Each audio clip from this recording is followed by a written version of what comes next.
It's one of the best-selling compact crossovers on the market, but can the 2013 Toyota RAV4 do as well without its third-row seat and without an optional V6?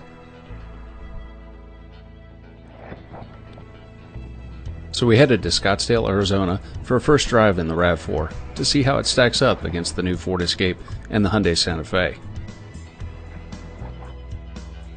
But while those cars offer optional turbocharged 4 cylinders, the RAV4 gets by this time only with a 4-cylinder with 176 horsepower.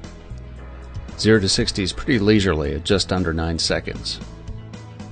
It's teamed to a 6-speed automatic transmission, and the RAV4 comes in front-wheel drive with an option for all-wheel drive.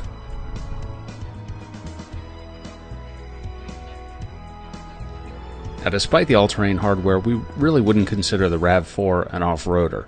It's definitely a crossover. In fact, the all-wheel drive system actually sends power to the rear wheels when you're on pavement to help flatten out handling. The RAV4 also has electric power steering and a sport mode that changes transmission and steering behavior.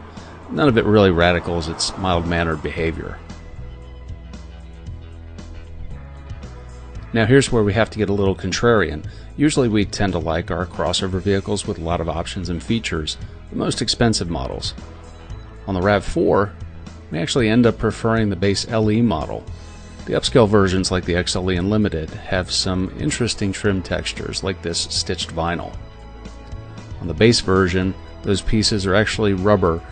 They look more durable and they look a little bit more pleasing.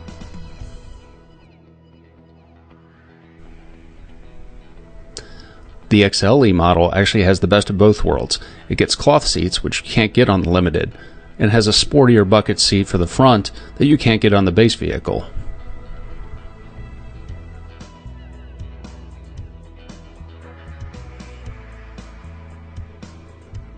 And one thing the RAV4 really does well is it provides a lot of interior space, especially for backseat passengers. There's no longer a third row option, but anyone who gets into the second row seat is going to have plenty of headroom and plenty of legroom, even if they're a bigger adult. The door cuts are really nice and wide. The seats themselves are a little flat, but the seats do fold forward to provide a lot of cargo space that's about on par with the Honda CR-V. And definitely more usable than the Ford Escape.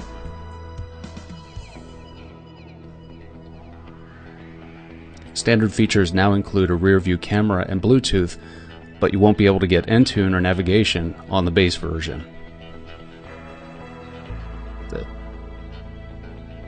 So what's the bottom line with the 2013 RAV4? Well, it's definitely one of the roomier compact crossovers, and the styling's much improved. But if you're looking for power and handling, you're probably looking at an Escape. And for more on the RAV4, take a look at our full review at the Car Connection, and follow us on Twitter at Car Connection. I'm Marty Padgett. Thanks for joining us.